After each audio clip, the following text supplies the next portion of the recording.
Mesdames, messieurs, le pneu Michelin est extraordinaire. On confie logiquement le montage des pneus à Maxime. C'est pas pour lui jeter des fleurs et je m'en passerai bien de lui faire des compliments, mais c'est de loin le mec le plus soigneux pour cette tâche.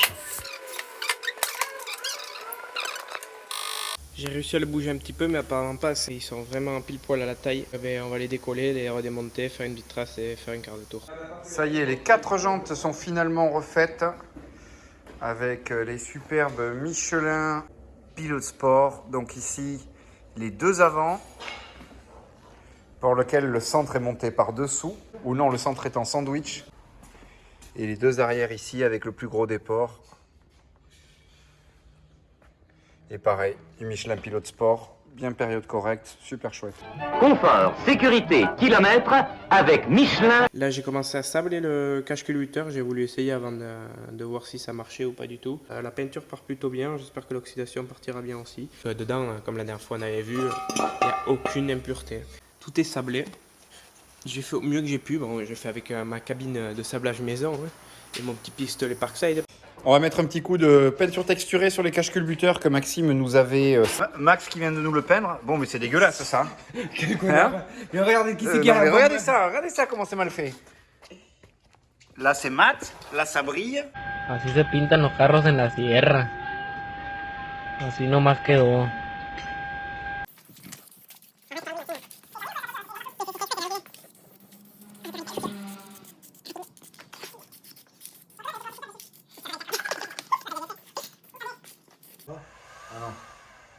Oh, une info contact. J'ai payé 10 € il y a 10 ans le machin. Oh non. Ah voilà, c'est là. Qui c'est qui va prendre la châtaigne? Moi je vais prendre la châtaigne, regarde ça.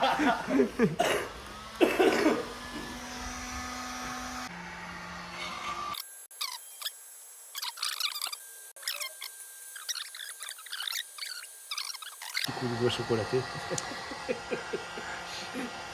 C'est génial, hein. Qu'est-ce qu'on rigole, hein.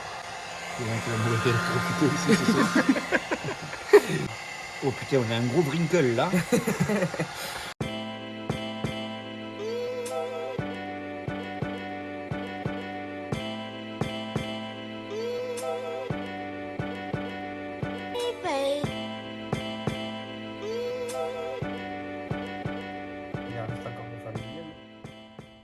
On est à Biarritz, c'est l'été. Une personne normalement constituée serait là, au bord de la plage, en train de manger son sandwich pendant sa pause. Non, moi je ne fais pas ça.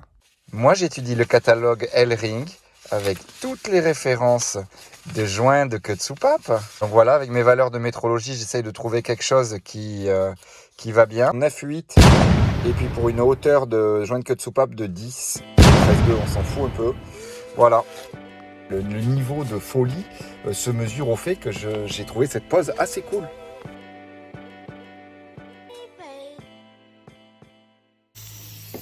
On est bon? Vas-y.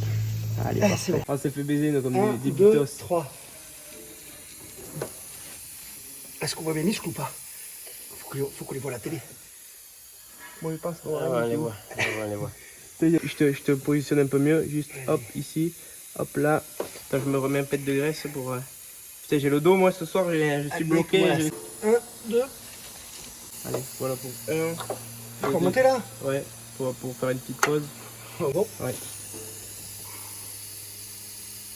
Ça y est, ah là, c'est bon. Ouais. Oh, l'enculé, je transpire. Alors là, c'est le moment où elle tombe. Allez, voilà. Les demi-lunes que Maxime nous sort. Bon. Allez, parfait. Pas évident à faire en place. Heureusement, avec l'outil mécatechnique, on peut l'utiliser dans les deux sens. On bascule vers le bas de ce côté, on bascule vers le haut pour celle du fond, parce que ici, avec la cloison par feu, ça ne passait pas. Voilà.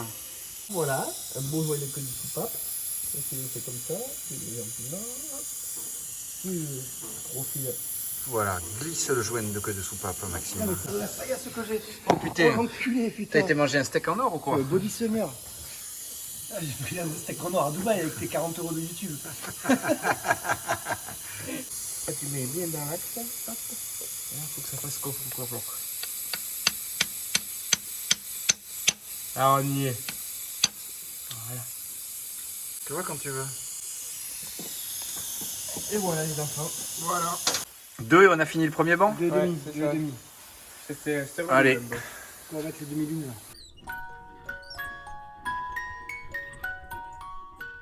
Oh. Oh non.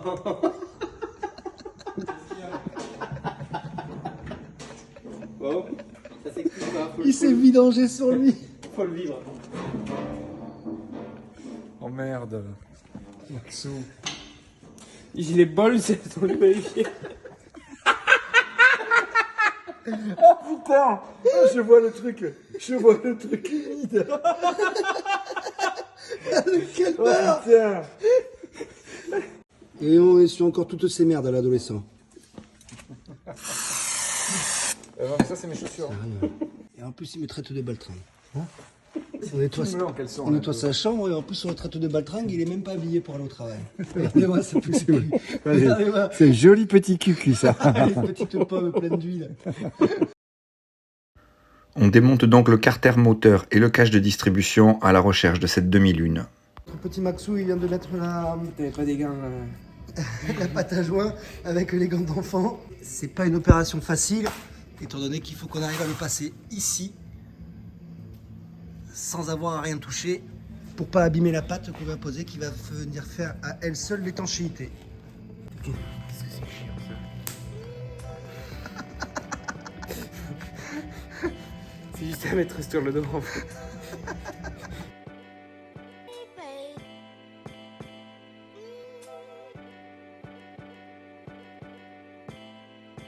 On s'est aperçu que le carter de la Venturi 400 était spécifique. Il était noté Venturi. Ah, lui, il faut pas le casser en effet. Alors, on a beaucoup de chance. Il est en super état, on l'a dégraissé. On a fini les joints de queue de soupape sur ce cylindre, donc bande droit. Quand même vous montrer les baquets qui sont en place.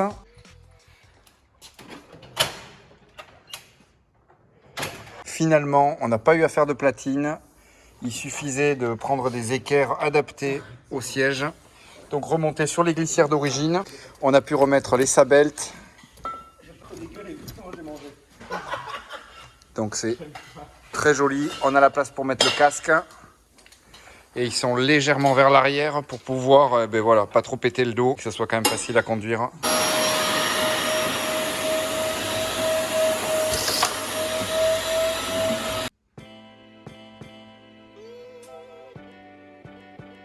Voilà les sabeltes en place.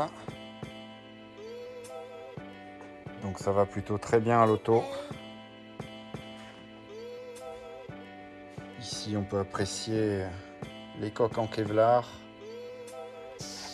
J'ai cherché les entrées des protections d'arceau en Kevlar pour assortir, mais j'ai pas trouvé. Peut-être qu'il faudra fabriquer quelque chose. Et là c'est vraiment chouette.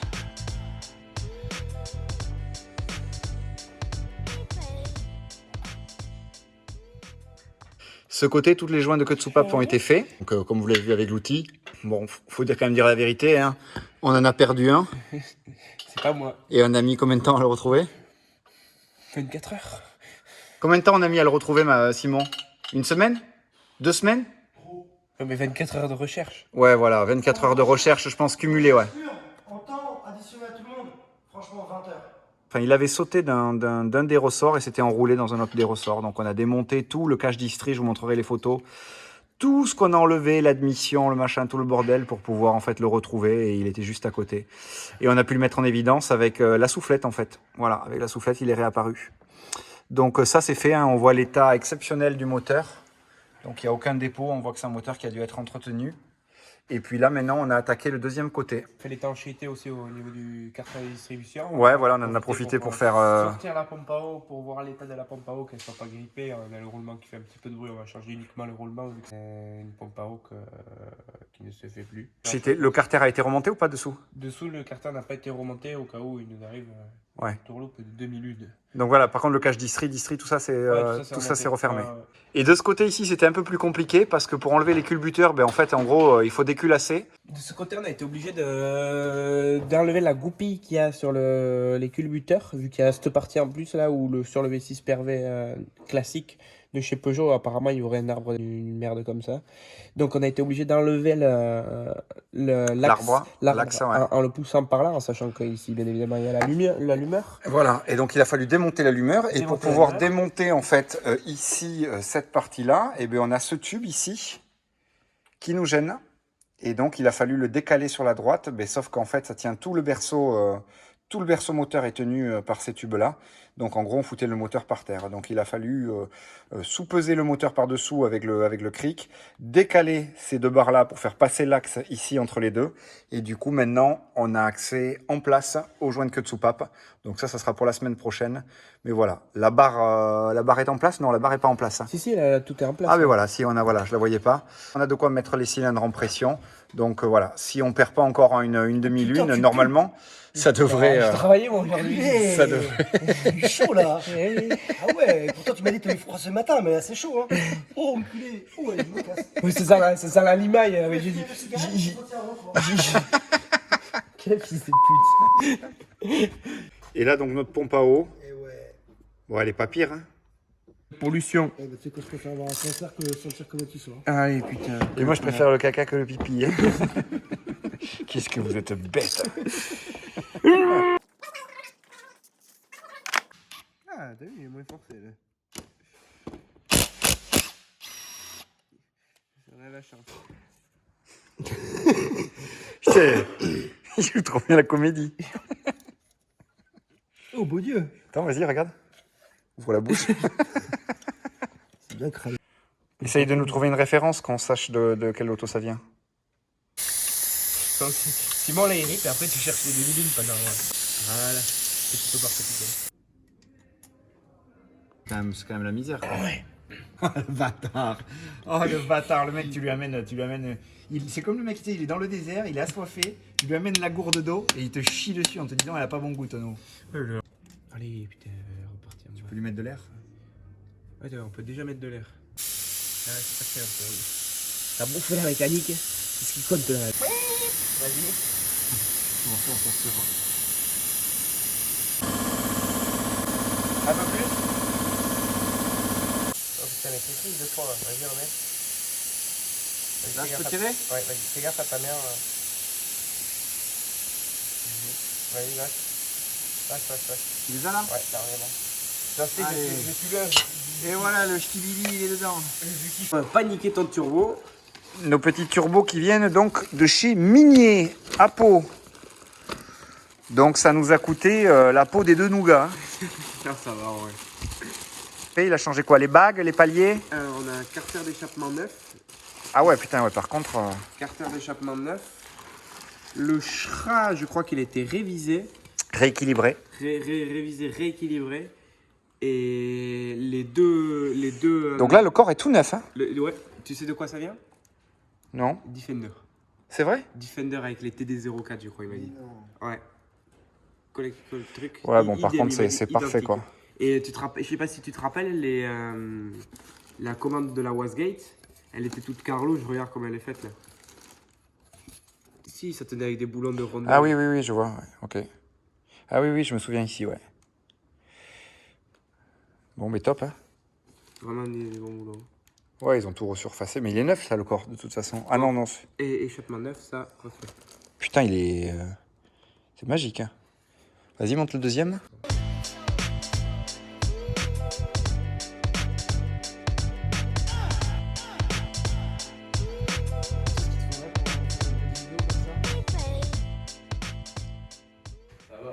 Allez, bon droit, c'est ok. Terminé, on n'a rien fait tomber. On va pas quand même remonter les bougies pourries. On va partir sur 6 iridium. Clé de 16, Maxime. Allez, dépêche-toi. Je range tes conneries, bâtard. Ouais. Je mets une bougie. Petit tuto. Tu fisses la bougie à l'heure. Jusqu'à que tu sentes un point dur, un quart de tour, et la bougie est serrée. T'es vraiment un sac à crotte. Oh merde, c'est la clé qui est restée.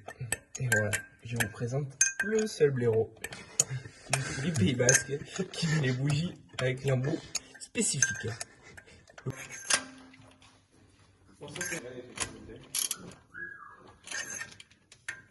Qu'est-ce qu'on fait? On se remet On se remet les supports en haut. Banc gauche aussi, c'est terminé. Voilà, ça s'est fait sans difficulté de ce côté-là. On va retirer l'outil de démontage, de compression des ressorts de soupape. Mettre 6 bougies neuves. On va remettre l'arbre. Et puis, ça sera déjà pas mal pour ce soir.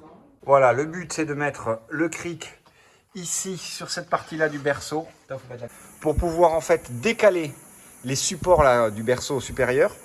Ici, parce qu'on va essayer de passer par ici. Voilà, là on voit bien en fait où est-ce qu'il faut qu'on passe. Ouais, t'es quasiment dans l'axe. Hein. Il n'y a pas beaucoup à décaler.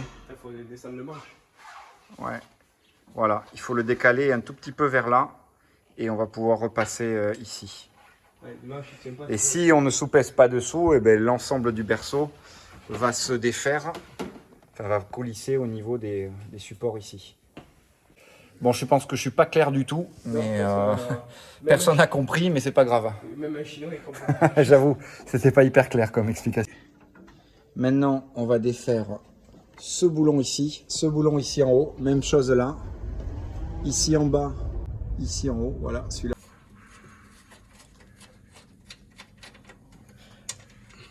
Faut essayer de pas mettre le moteur par terre, quoi.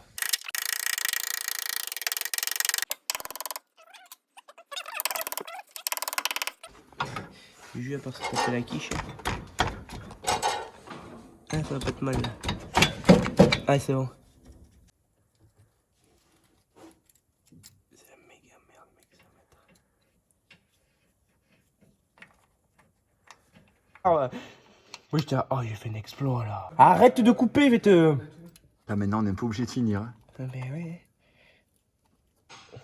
Voilà.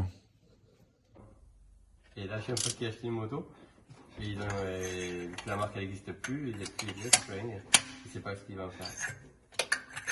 La moto, elle a l'arrêt depuis 4 siècles. Allez, c'est bon ça. Dans l'épisode précédent, on avait dit qu'on avait envoyé notre calculateur chez FRT Motorsport. Malheureusement, il a disparu de la circulation. On a quand même réussi à récupérer notre calculateur. On aurait été dans une sacrée merde si on n'avait pas pu le récupérer. Donc voilà, donc on n'a pas pu faire monter le capteur de pression. Si vous connaissez quelqu'un qui sait faire ça dans un calculateur à l'ancienne comme ça, pour pas mettre une gestion programmable moderne, voilà, n'hésitez pas à nous le dire en commentaire. Ça sera toujours utile pour la suite du projet. Il est temps de modifier notre moyeu de volant pour le passer en 5 trous. J'ai positionné le volant et tracé. On peut donc désormais le percer. Je file chez mon daron pour utiliser sa perceuse à colonne. C'est l'histoire de quelques minutes. On enchaîne ensuite avec un coup de tarot et le moyeu est prêt à être remonté sur la Venturi.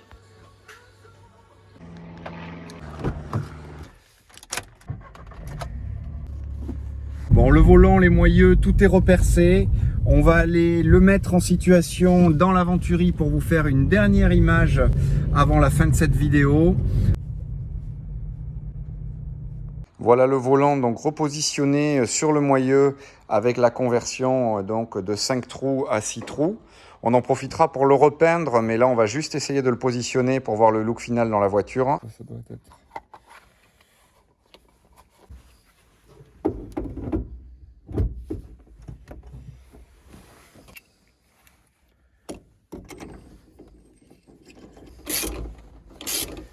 Voilà. Et le petit klaxon. Voilà, ouais, c'est parfait.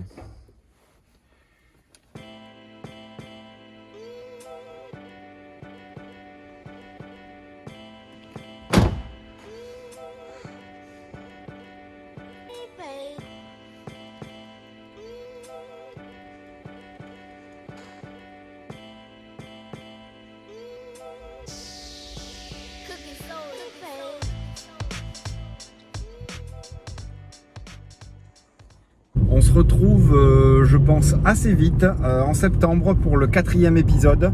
Ça sera essentiellement du remontage des turbos, remontage des trains roulants. Et ensuite, eh bien, on partira à la carrosserie d'Osba pour essayer d'aller finir le projet. Donc il faudra que je peigne le pare-choc et le masque avant. Donc ça sera, je pense, 4e et 5e épisode parce qu'il y a beaucoup de choses à montrer. Et ensuite, à mon avis, on sera sur sûrement le montage d'un lift à l'avant de la Venturi parce que c'est des voitures qui sont extrêmement basses et le pare-choc fraîchement refait sera quand même vraiment vulnérable. Donc voilà, sûrement monter un lift pour pouvoir protéger et pour pouvoir augmenter un peu les capacités de franchissement de la Venturi et peut-être d'une climatisation dans l'hiver. À voir ce qu'on trouve comme clim relativement miniature. On n'a pas beaucoup de place à l'avant. N'hésitez pas à partager cet épisode parce que c'est quand même la voiture française la plus cool jamais produite. Et puis à bientôt, vraisemblablement pour la série 7.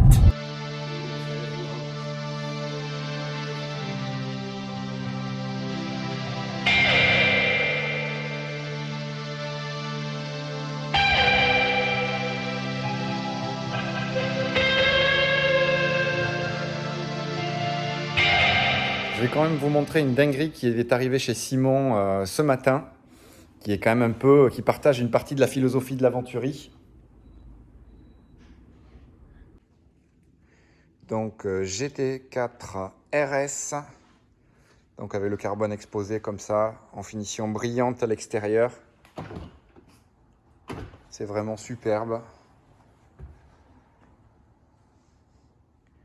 Celle-là, elle fait envie, franchement. Dans une finition en bleu requin, avec l'intérieur qui match, toujours avec ces superbes baquets. Donc un pack Wessar. Ici, le carbone aussi. Toujours les petits harnais Scroff que j'adore sur les Porsche. Et donc avec un carbone ici complètement satiné à l'intérieur.